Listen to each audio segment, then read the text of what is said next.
What is up, everybody? Welcome into this Tuesday episode of Flippin Bats, and this one is going to be a lot of fun. We got one up, one down coming, where Alex and I are both going to pick one team or player on the rise and one that is going in the opposite direction, as well as Honesty Hour. I like this one a lot today. I think everybody that enjoys baseball will as well as Immaculate Grid, the game taking over the baseball world by storm. We got a fun new segment involving Immaculate Grid. We got fan questions coming up today. This one is going to be a blast. Let's get to it.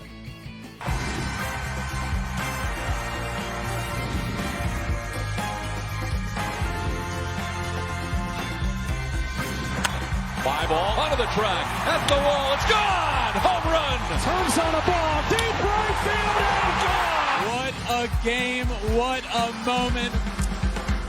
Happy Tuesday, everybody. This is the first of two episodes today. We got this one, obviously, and this week in Shohei Ohtani news coming up a little bit later in the day. I am joined, as always, by Alex Curry. Alex, how are we? How are you? I'm doing fabulous. I've wanted to ask you this for a while. Oh. Are you a big Taco Tuesday guy? Because it's really big here in LA, and I never feel like, I don't know. Are you a big Taco Tuesday guy? I love Taco Tuesday. Where is this coming from? What made you think of this? It's Tuesday. Taco Tuesday. Like, I grew up with it in my house. It's huge around LA. I love tacos. And for some reason, I don't know. I love tacos. I've never seen you eat a taco. You always get a burrito.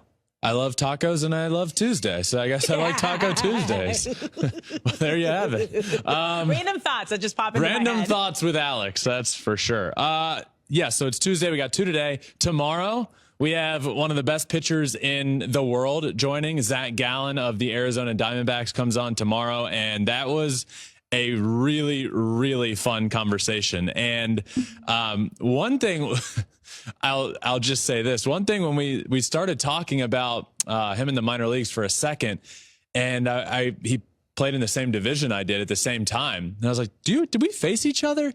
And he goes, oh, by the way, I have a bone to pick with you. Oh, what'd you do?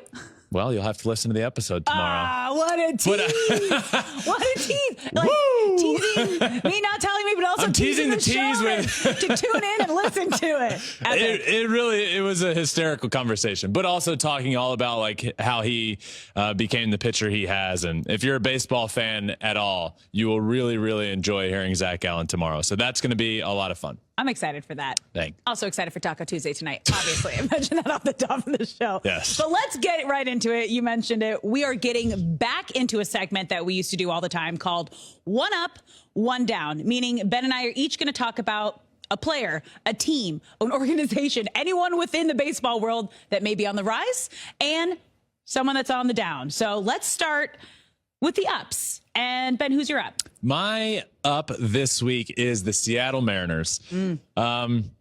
Really good weekend series against the Orioles. Every single game there was competitive. The game Sunday ended up going into extras. That just felt like a playoff matchup. And you have the Orioles, who are currently the #1 team in the American League, seeding-wise. And you have the Mariners, who are not currently in a playoff spot. But it certainly felt like two playoff teams. Now, since July 1st, the Mariners have been on fire. July 1st, the Mariners were 39-42 and 6 games behind a playoff spot. Now they're sitting just 1 game back, and they have the 4th easiest schedule remaining. So they have been on a tear. They went on that 8-game winning streak. They've been playing really good baseball for a while, and it's been because of their pitching. All of it. Luis Castillo's the ace of a staff. We talked about their pitching staff a good bit yesterday, but Luis Castillo, ace of a staff with a 3.1 ERA. Logan Gilbert coming off his best start of the year. George Kirby with a 3.1 ERA as well. This team is now clicking on all cylinders when they soft sold at the trade deadline. They weren't buyers. They were kind of sellers. I don't know if I made it up. Soft sellers. Soft sell. It's not a, yeah. It makes sense. It's not a full go. It's not a hard go. It's a soft sell. Light. And that's what they did. And I didn't really understand it because if anybody's been watching Mariners baseball for the last few years, you know that come now, July, August, September, they play their best baseball. Yeah. So why not buy and add and help the offense and pair them with help Julio in the offense, they have some good pieces, but certainly they could use another offensive bat or two and help that great pitching rotation.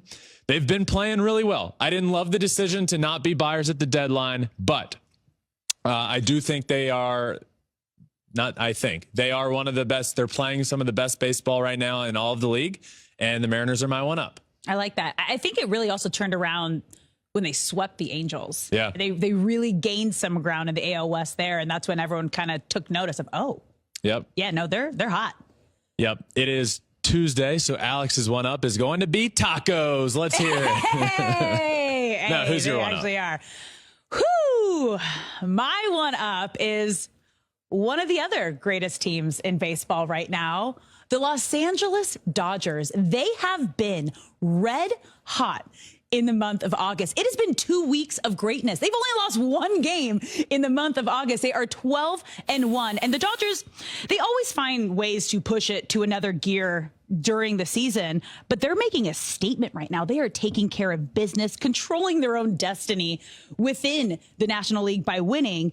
But they've also been one of the top offenses this month. They're ranked top 3 in batting average, OPB, OPS, runs per game, runs, extra base hits, walks, batting average with runners in scoring position. Their superstars are playing like rock stars. That was a lot. I know. I just kind of. That was great. I don't even know what you said, but it sounds like they're doing great. Thank you. Top 3 in all those stats. Like Freddie Freeman, obviously, we've been talking about him a ton this season. He's having an MVP caliber season, but he's been great. Mookie Betts has been great. James Outman has been playing awesome. But I think a huge point of all of this as well is all the players that they acquired at the trade deadline have been making a legitimate impact. You have Ahmed Rosario has been playing solid defense. Kike Hernandez has made an impact as like that super utility man. Ryan Yarbrough, Joe Kelly have been great. And Lance Lynn, possibly the most important addition that the Dodgers picked up, has had 3 consecutive solid starts since joining the Dodgers. He's 3-0 with a 2 ERA. Now with Julio Urias back, having probably his best outing of the season on Sunday, tying his matching a career high 12 strikeouts there. He's starting to look like an ace again. You got Kershaw supposedly returning on Thursday. Their pitching staff is starting to... He's back. He pitched the other day. He did great. That's what I meant. Yeah, he's back. So their pitching staff, which was always kind of the... Achilles heel. Yeah, the worry of the team is now looking like a strong part of the team. And the Dodgers are red hot. They, the veterans that they added as well. You mentioned him, Ryan Yarbrough, my college teammate. They acquired him. He threw like 5 great innings in relief the other day. They definitely added some vets and certainly bolstered down their rotation, and not just adding in terms of a trade. Obviously they got Lance Lynn, but adding Kershaw back to the rotation. Yeah. Julio getting more and more starts under his belt after his injury. And by the way, let's not count out Walker Buehler on this season. He hasn't pitched all year, but word on the street is that he's hoping to come back before the playoffs. So that would just help them even more. I still think they have some bullpen issues, but the starting rotation, the offense is killing it. And yesterday they got a big bump up in the power rankings. So, Ooh, yeah. All right. Now we're going to move in the opposite direction. All right, my one down. This brings me no joy. No joy. In fact, it's sad.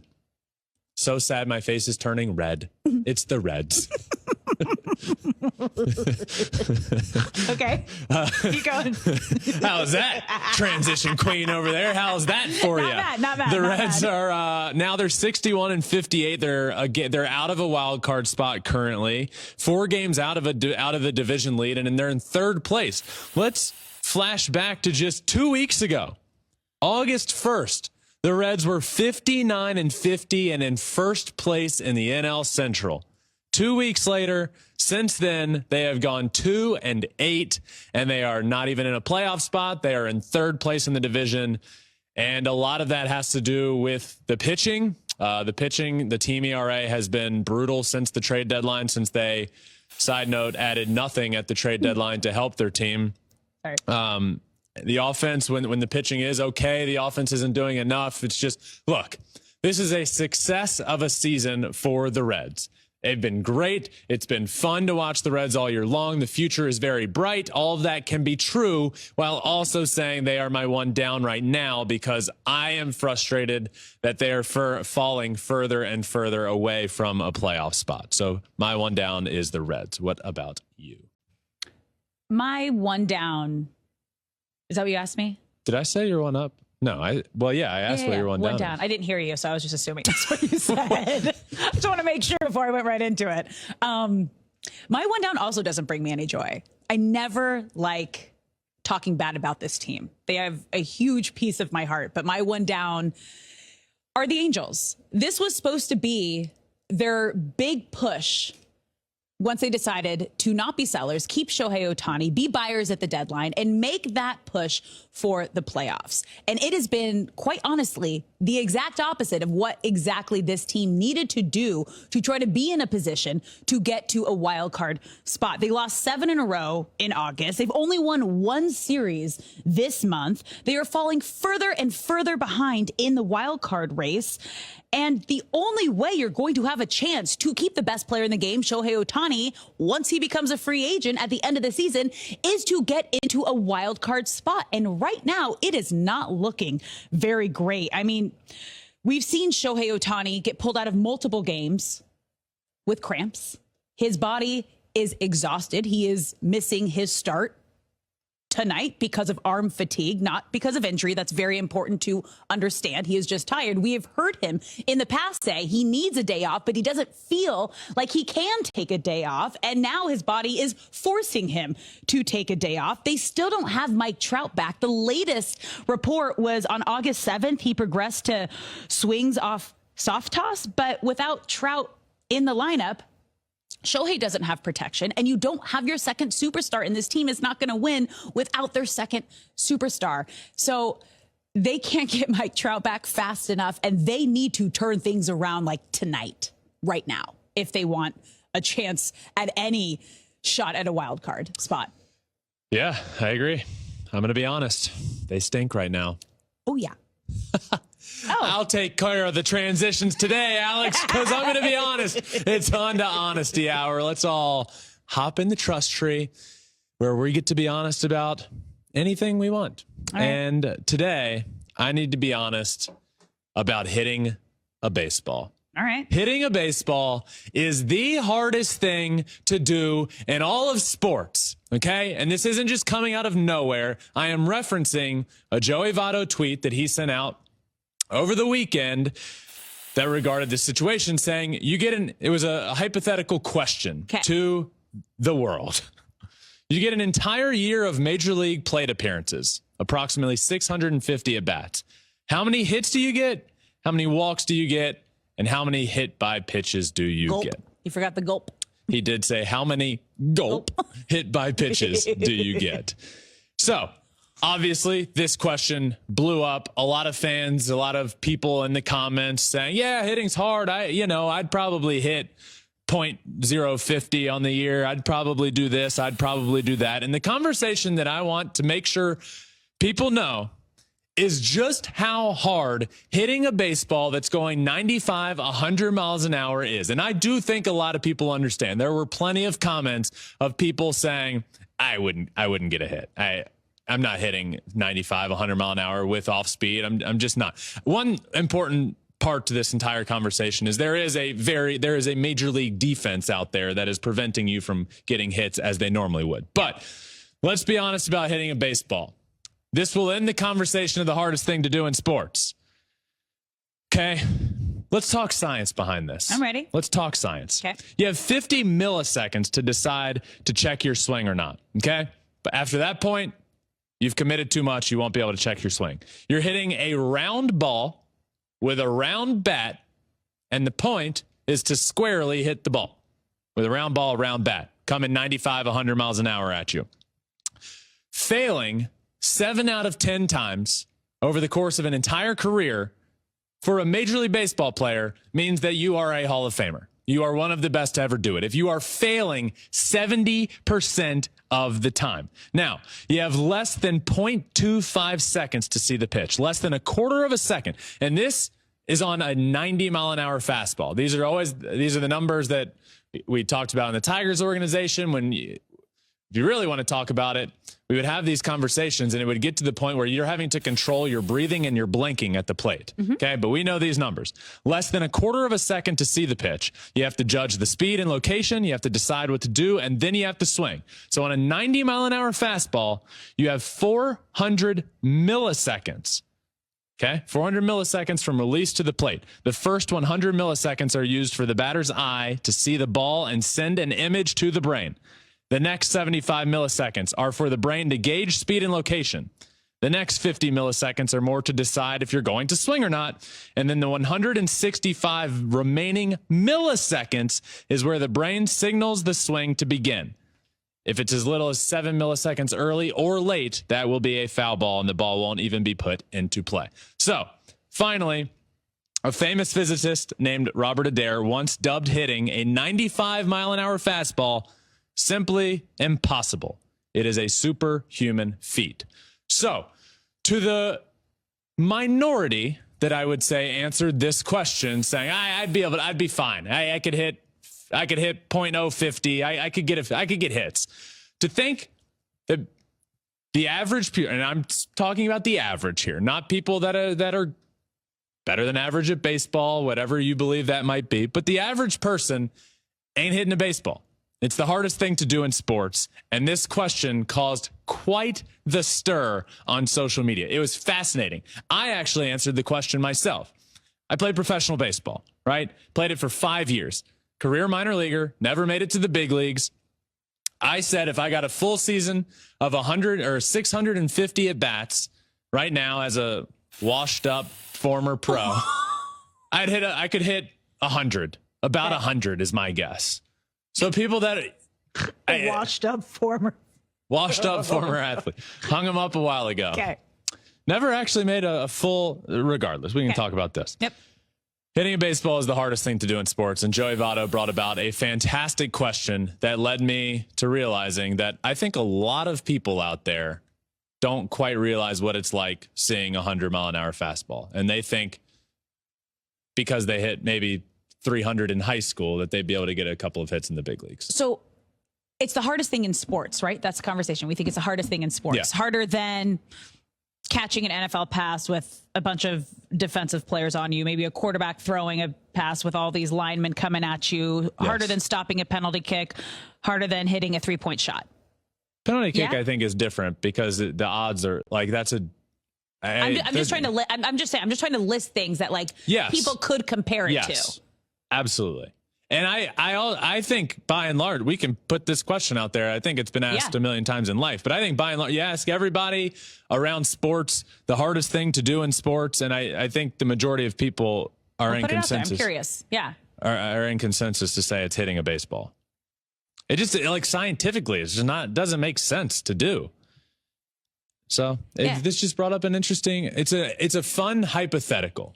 It is, especially since baseball's a game of failures, as you mentioned. You're doing great when you're hitting it 30%. Why'd you point at me when you said baseball's about failures? You pointed right at me. Baseball's about failures. Look at that guy. You said you were the one. What a failure. He's sitting right next to me. I was pointing at you because you mentioned that it's... No, baseball is a game. You're doing great when you're hitting 30%. Yeah. Yeah. It's crazy. It is very difficult, and I think most people understand, but I wanted to address the situation and the minority of people that are like, I could hit at least 200 in the big leagues. I could 650 at bats. I'm getting 100. I'm getting 100 hits. Come on. I'm in the box having to time my blinking, and I'm having to breathe at the right time. We're doing breathing and blinking practicing. We're practicing our breathing and blinking in Tigers camp, and don't get me fired up. I got myself fired up. Alex got me fired up by calling me a loser. What'd you call failure? I know I did that. Failure. You are taking things out of context. You are making up scenarios in your own head. Well, that doesn't sound like me at all. And that doesn't. Next week on Honesty Hour, we'll talk about my mentals and my mind.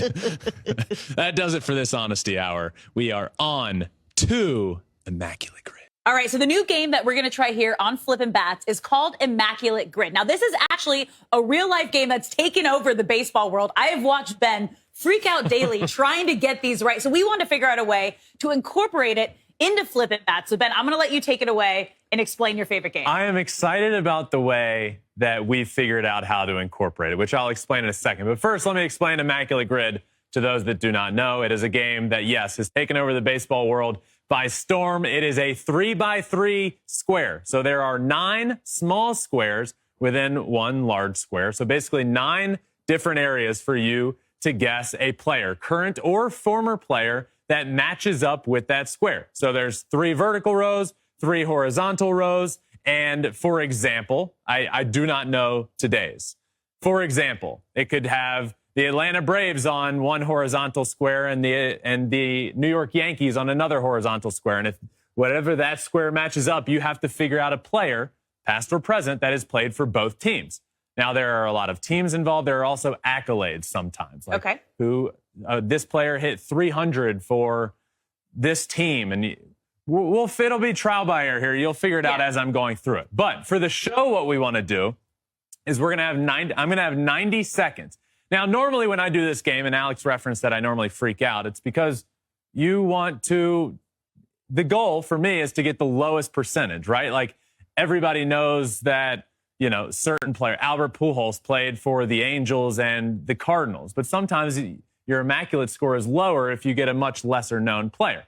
I'm not going to do that here because we're doing it a little different. There's going to be 90 seconds. I'm going to try and get as many as I can, and we're going to do this often on Flippin' Bats. Am I going to get all 9 in 90 seconds? No. Maybe one day I will, but that's kind of the fun of it. So we're going to do it here, and I'm just going to say the most common name that pops into my head, and we're going to see how many I can get. All right. So do we think Ben can get 9 players in 90 seconds? Are we ready? I'm ready. Let's put the timer up. We got 90 seconds on the board, and let's get the Immaculate Grid up on the screen. Ben, it's go time. All right. Here we go. All right, Tigers are in here. Tigers is a good thing. So Tigers, Royals for me. Let's go Omar Infante. Tiger Royals. Tigers. I do great with Tigers. This is good. Omar Infante there. Okay, Tigers, right. Dodgers. We're gonna go JD Martinez. That's definitely right. Okay. Also correct. Tigers that hit 300 plus in a season. One of my best friends hit over 300 in a season for the Tigers, John Hicks. We just talked about him the other day. He just retired. John Hicks. Okay. Also correct. Got the whole Tigers row. Okay. Let's go up top. Angels, Royals. Bo Jackson. Okay. Angels, Dodgers. Let's go Albert Pujols. That's 35 right. seconds. Okay. 35 Angels, seconds. 300 plus season. Mike Trout. That's right. Brewers, Royals. Jesus, I'm going to pass. Brewers, Dodgers. 20 seconds. Brewers, Dodgers. A guy I was drafted with. Corey Knebel. Yes. Yeah, that's right. Brewers, 7 seconds. 300 plus season. Christian Yelich. That's right. I feel really good about that. He got 8 of 9. 8 of 9 in 90 seconds. Dude. Wow. What a start. Do you want a final guess? Just off, not in the game, but do you want to see if you can get it? This doesn't count, but do you know it? Brewers, Royals. I would probably, there's names that eventually come to mind.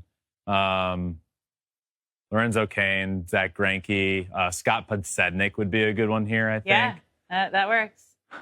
Oh, he's putting Podsednik in there. There it is. We already scored 148. I feel really good about that. First one live on the show, getting 8 of 9. But the Tigers are kind of a cheat code for me. Obviously. And Corey Knebel I got drafted with him in the Tigers, so I followed his career. Okay. That was fun. Yeah. Good job. I feel good about that. 8 of 9. You should feel good about it. Let's keep the vibes high, and we're going to do some fan questions. Okay. before we wrap things up. We got some fun ones here for you. So let's get to our first fan question, which comes from Jay Hernandez. Hey, Ben, do you think there will be a time when all Major League Baseball teams decide to install retractable roof to their stadium? And do you think they should? I'm passionate about this. Okay. Very passionate. Okay. No. What? In all sports. Not all sports. Basketball's inside. But football, like, I don't like retractable. I love seeing games at Lambeau where there's snow on the field. It's pouring down snow.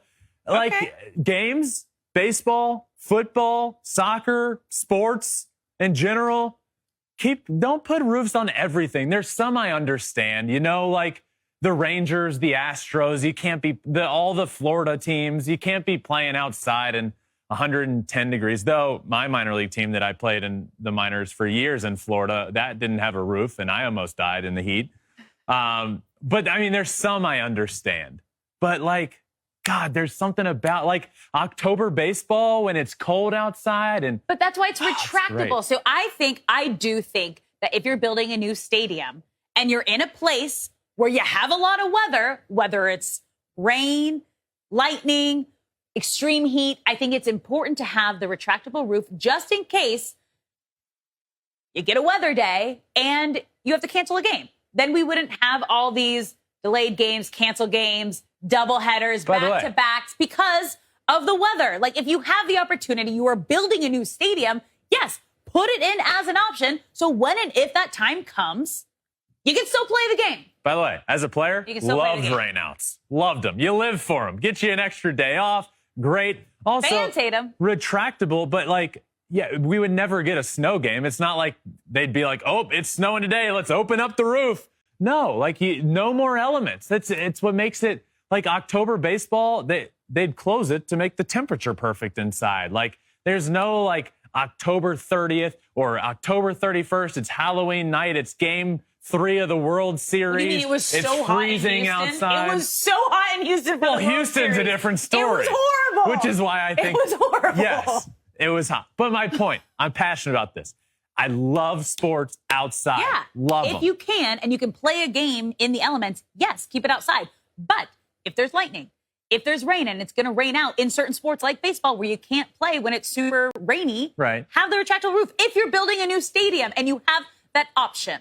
So let me ask you this. If the Green Bay Packers went and built a new stadium or put a retractable roof on theirs, if it were snowing... They won't, because you play. Football, you play in the rain and snow. You're not going to get like... So you don't think in football anywhere you're fine? No, yeah, football's fine. That's different. You play through the elements. But in a game where your game gets canceled because of the elements, yes, you should have a retractable roof. So in baseball, in October, if it's in... Let's go back to Detroit. Spent a lot of World Series games in Detroit. It's freezing, but that feels like part of it. Yeah. If there's a roof on the stadium, you can play in the cold, but they would close the roof and make it 70 degrees inside.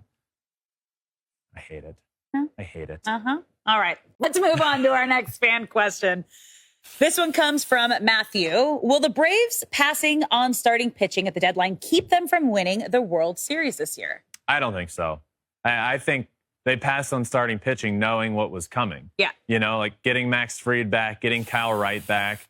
They basically added pitchers at the deadline without having to trade away their minor leaguers and their talent to do so. I don't think that hinders them at all. I think they stayed the course with the way the organization is going, acquiring your players, locking them up young, long-term, believing in them, and we see what that's turned out to onto the field. I don't think they've done any harm towards their chances. Like bullpen might get a little iffy in front of Iglesias sometimes, but starting pitcher-wise, I think they're fine. I think they're just fine as well. Yeah. All right, we got that rotation in the playoffs, Strider, Fried, Kyle Wright, Charlie Morton, so good. Oh, yeah. It's going to be fun. We got one more big question for you. Okay. You ready? This one comes from Savannah. Mariners-Orioles, best dream playoff matchup? Tell me I'm wrong. That would be a great playoff matchup. But I can't say that that's in my head, this is just in my head, thinking out loud here, some playoff matchups that I think would be a lot of fun. Yeah. Braves-Dodgers would be a great one. Recent history there. Mariners-Orioles, certainly good. Astros-Rangers, great. Astros-Orioles would be fun. I mean, I think even like that NL East matchup, Phillies Braves would be a fun like playoff rematch again. We got it recently when Rhys Hoskins hit that homer off Spencer Strider and spiked his bat. I mean, yeah, dream matchup. I have lots of dreams, so I'll give you lots of dream matchups. Yeah, I know. But the playoffs are good. God, this time of year is so much fun. Playoff push. We can talk playoff baseball. We're going to be at the playoffs. Whatever the matchup is in the American League side of things during the ALCS, we'll be at that one. We'll be at the World Series. Woo. We got a lot of fun stuff coming. We're going to have a lot of fun stuff. We're going to have a lot of fun stuff. This was a great show. Yep. Very work, good. Ben. Now, before we go, I know we have all been heartbroken and devastated watching the destruction that happened in Maui through the wildfires. And there are a lot of ways that you can help and donate. But one of those ways is through the Red Cross. Your donation enables the Red Cross to prepare for, respond to, and help people recover from these disasters. So you can go to redcross.org/FoxForward to help. The photos have been heartbreaking. Oh, it's gnarly. I mean, we have so much family and friends that live over on all the different islands around Hawaii. I've been reaching out to them, asking different ways to help. And there are so many. Any little bit helps. There are so many ways. One of those ways being redcross.org/FoxForward. Yes. So, yeah, for sure. Alex, you said good work from me today. Good work from you today. You did great. We did great. Taco Tuesday, everyone. That does it for this first Tuesday episode. Remember, there is another one coming out if you want to listen this week in Shohei Ohtani news. And tomorrow, Wednesday, Zach Gallen joins, and boy, did he have some beef with me. It also involved Randy Arozarena, by the way. It's quite the story. You will hear it tomorrow. For this first Tuesday episode, that does it. Thank you all for listening. Make sure you're subscribed wherever you listen to your podcast, Apple, Spotify, wherever you're listening. Subscribe, follow, whatever. We're also on all social media, including YouTube, where you can watch every single thing we do at Flippin Bats Pod everywhere. That does this one. Until next time, my friends,